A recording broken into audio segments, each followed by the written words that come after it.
Joining me now, Robert Costa, Washington Post national political reporter and MSNBC political analyst and host of Washington Week on PBS, which I hope you'll all be watching tonight. Ron Insana, a CNBC contributor, and Grace Rao, a political reporter for New York One. Roberto, to you first.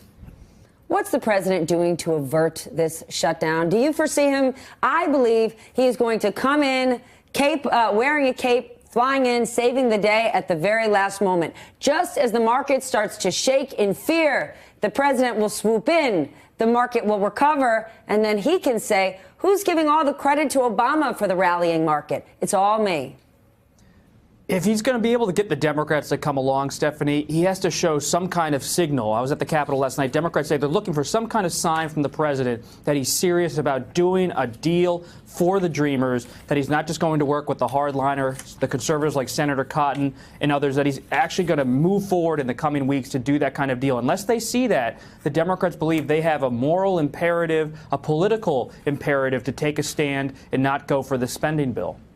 All right, Ron, the president keeps saying this is going to devastate the military. In what way? I mean, they want more money, but ACR won't fix that. Only a budget will. Right. Continuing resolution is just a stopgap measure that would fund the government for another 30 days. You need a full budget in order to fund government operations for a much longer period of time, a full year, in fact, or longer if they actually went to rational budgeting processes in Washington. But we've had temporary shutdowns in the past, Stephanie, as you will know, in the mid-'90s and not too long ago. And you don't devastate the military with a single 2-day shutdown if that's what we're facing. But listen, it's not a good way to operate a government to go to these lengths on either side to negotiate down to the wire and threaten government shutdowns. We've seen it before. It doesn't work for anybody, but it's not a devastating experience. We've been through a couple already. I want to share, Grace, how Bloomberg explained it all, because for me, I thought this seems resolvable, where they write, there appears to be large chamber majorities for protecting the Dreamers, funding children's health, and for the Alexander Murray insurance payments plan.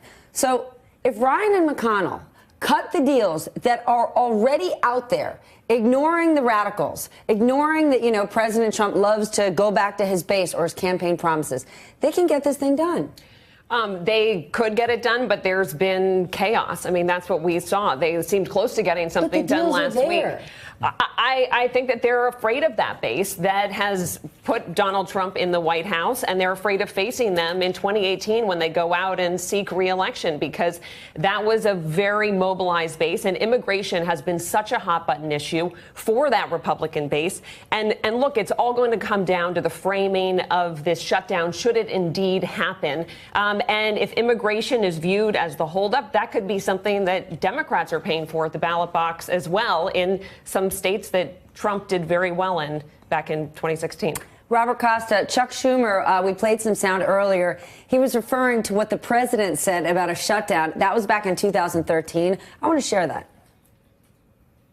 Who's going to take the blame on him? In the boardroom here, who's getting fired? Who's going to bear the brunt of the responsibility if indeed there is a shutdown of our government? Well, if you say who gets fired, it always has to be the top. I mean, problems start from the top, and they have to get solved from the top. And the president's the leader, and he's got to get everybody in a room, and he's got to lead.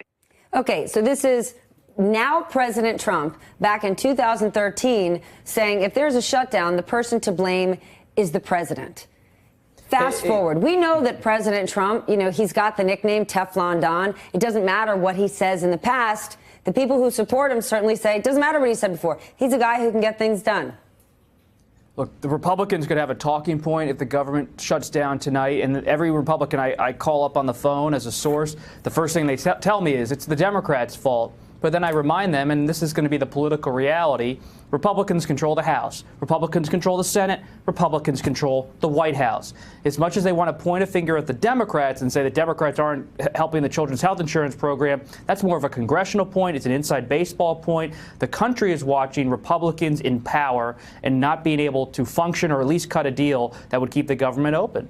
All right, Grace, then let's talk midterms. If the government shuts down, what does it do to the midterms? If it doesn't, What does it do to the midterms? Well, I think either way, there's gridlock in Washington, and the public is well aware of that. Even if they manage to avert a shutdown, the fact that they're down to this deadline and all of this drama today shows that things are not working, even when you have one party in control of all the major branches of government. So I think either way it does have an impact on the midterms.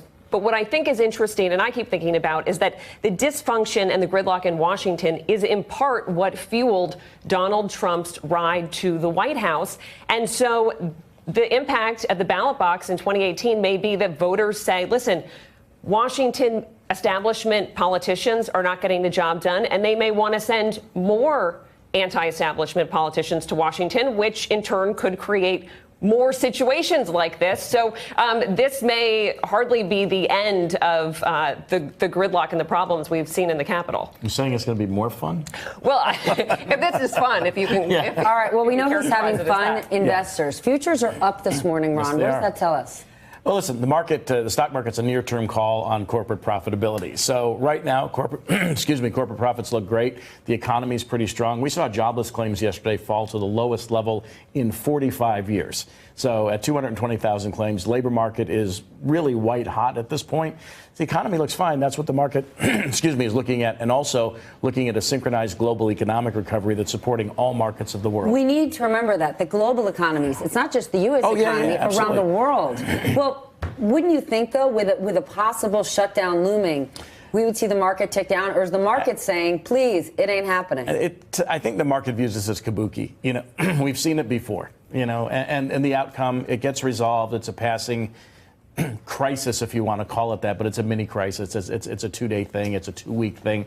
Whatever it is, the world doesn't end when the government shuts down. We know that from the mid-'90s. We know it from 2013.